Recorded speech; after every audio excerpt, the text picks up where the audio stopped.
마라나타 주여 오시옵소서. 마라나타는 아람어로 마란과 아타 두 단어입니다. 이 두 단어가 합쳐져 마라나타가 됩니다. 그 안에는 2000년의 기다림이 담겨 있습니다. 초대교회 성도들이 박해 속에서도 고통 속에서도 사랑하는 사람을 잃은 슬픔 속에서도 서로를 향해 속삭이던 그 고백. 주여 오시옵소서.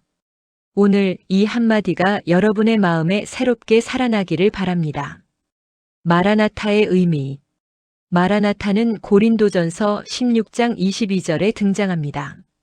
사도 바울은 편지 마지막에 이렇게 씁니다. 주께서 임하시느니라. 두 가지 의미가 동시에 담겨 있습니다. 주님은 이미 오셨다. 그리고 주님은 반드시 다시 오신다. 초대교회 성도들은 이 단어를 인사처럼 사용했습니다. 아침에 눈을 뜨면 마라나타, 저녁에 잠자리에 들면 마라나타, 순교의 자리에서도 마라나타. 왜였을까요? 그들에게는 이 세상이 전부가 아니었기 때문입니다. 오실 주님이 계셨기 때문입니다. 그리고 그 오심 앞에서 자신의 삶이 어떠해야 하는지를 늘 의식했기 때문입니다. 성경이 말하는 다시 오심.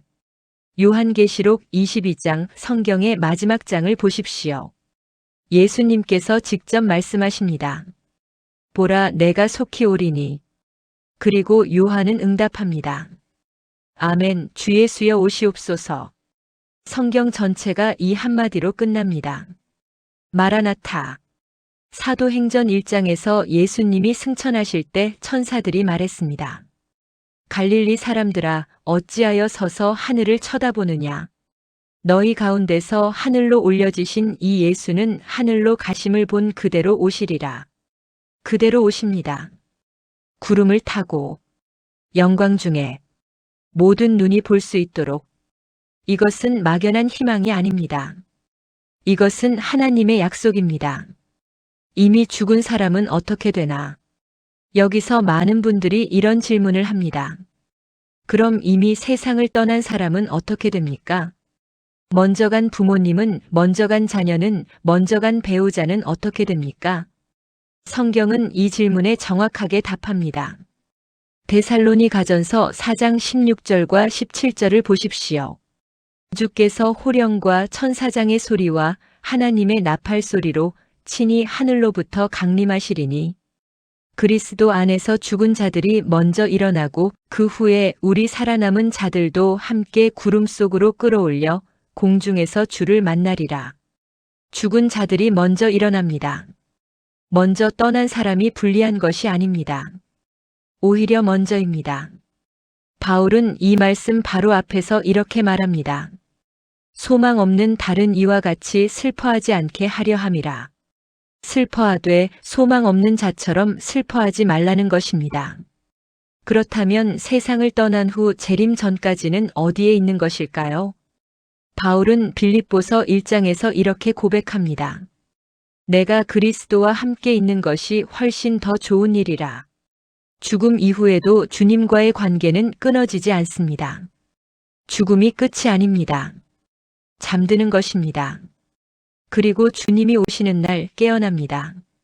그런데 여기서 우리가 반드시 알아야 할 것이 있습니다.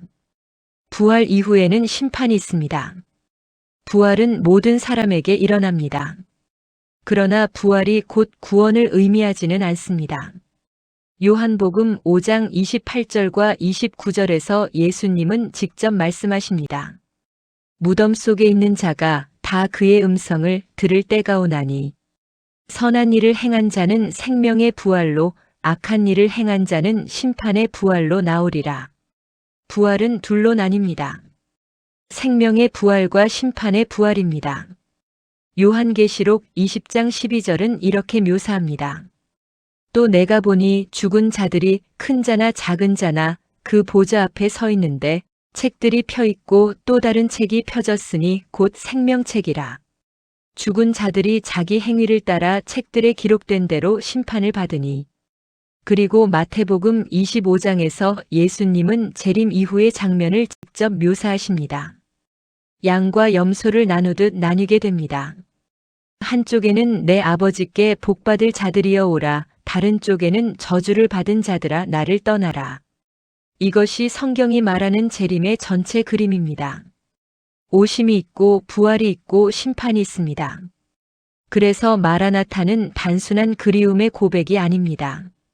동시에 깨어있으라는 긴장의 말씀입니다.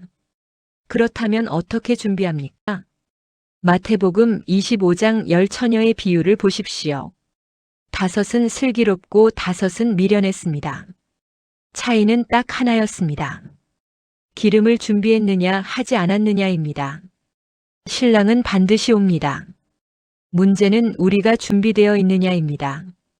요한복음 3장 16절은 구원의 핵심을 이렇게 말합니다. 하나님이 세상을 이처럼 사랑하사 독생자를 주셨으니 이는 그를 믿는 자마다 멸망하지 않고 영생을 얻게 하려 하심이라. 심판의 기준은 예수 그리스도를 믿느냐입니다. 그 믿음이 삶으로 나타나느냐입니다. 사랑을 실천하고 이웃을 섬기고 복음 안에서 깨어 사는 것. 그것이 준비된 삶입니다. 베드로후서 3장 9절은 말합니다. 주께서는 아무도 멸망하지 아니하고 다 회개하기에 이르기를 원하시느니라. 주님이 아직 오시지 않은 것은 더디신 것이 아닙니다. 단 한 사람이라도 더 돌아오기를 기다리고 계신 겁니다. 그 기다림 안에 지금 여러분이 있습니다. 고통 속에서 빛나는 마라나타.